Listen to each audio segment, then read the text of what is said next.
HDK started out as a challenging project that I wasn't sure I was gonna like, but seeing as Sander and I are the same type of nerd, it turned out really well, and I had a lot of fun. Actually, I kind of fell in love with it, and the music I've been writing lately has been so influenced by that I think my next album is going to be pretty dark. And Sander is pretty proud of that, that he influenced that. So everybody's trying to make me more and more metal, and they're succeeding, I guess, with every project that I'm involved in. And this is definitely, by far, this is the most outrageous, challenging, heavy thing that I have done in my career. When I told my mom I was involved in a thrash metal project, she was like scared for me. And to be honest, the first couple of tracks that I got from Sander as a demo, so that I could start, coming up with ideas for vocal lines and stuff, I was like, oh my god, what have I gotten myself into? But no, it went really well. Not only was it a challenge to write all the lyrics, it was also a challenge vocally. I did most of the pilot tracks, so Sander did some of the grunts, but I was also grunting and screaming and doing all these crazy things, and I think if he ever wanted to blackmail me, he's got some pretty good material to work with. If anybody had dropped in on us, I think at any given time that we were working on things at 3 o'clock in the morning or whatever, and heard us giggling like mad idiots and me, grunting and cracking up, they probably would have thought we were pretty nutty.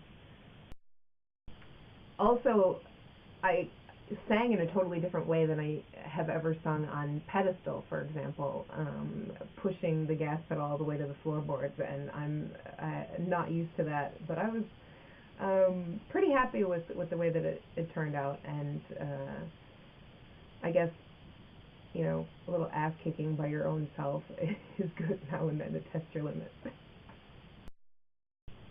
Things tend to get a little crazy when you're working on a project like this. Especially because Sander and I come from totally different backgrounds, and so I'd say we complement each other really well. But, he's throwing around an idea, I'm throwing in this idea, and then, for example, with Breakdown. Originally, Sander had in mind this kind of straighter grunt melody, or rhythm, melody. And I guess for some people it's a melody. But yeah, so I came up with this rap part, I was like, hey, how about if we try this more like swinging, rhythmic rap thing, devotion is poison, so toxic. And Sander was like, oh, cool, I know exactly the person to ask for that. And so we brought Paul Neeson in, and he did an awesome job. And we actually ended up using him for a couple other songs. I wrote some parts because he did such a great job with Breakdown. And, yeah, all of the musicians, all the guest people that we worked with were just really fun to work with and very cool, and expand basically your possibilities so much with doing things, because when you're just two people doing all of the demos and doing everything yourself, you have to have, of course, a bit of a fantasy and being able to picture it phonically, picture it sonically, I don't know how you would say that anyway, how it would be if somebody else would do it.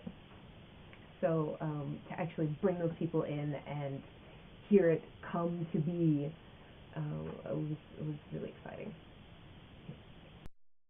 I had never worked that way where all of the musical composition was finished, and then any lyrical idea or whatever came, even though all the structures were there were the verses, there were the choruses, and the mid parts and everything like that.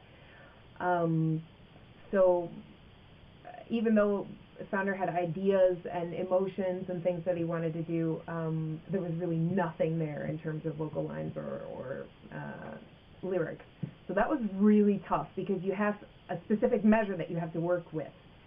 Rhythmically, melodically, the chords are already there and stuff. There's really like no room to just kind of be free and write whatever you want. So that was really tough, but I like a good challenge, and I was happy with the way that it turned out.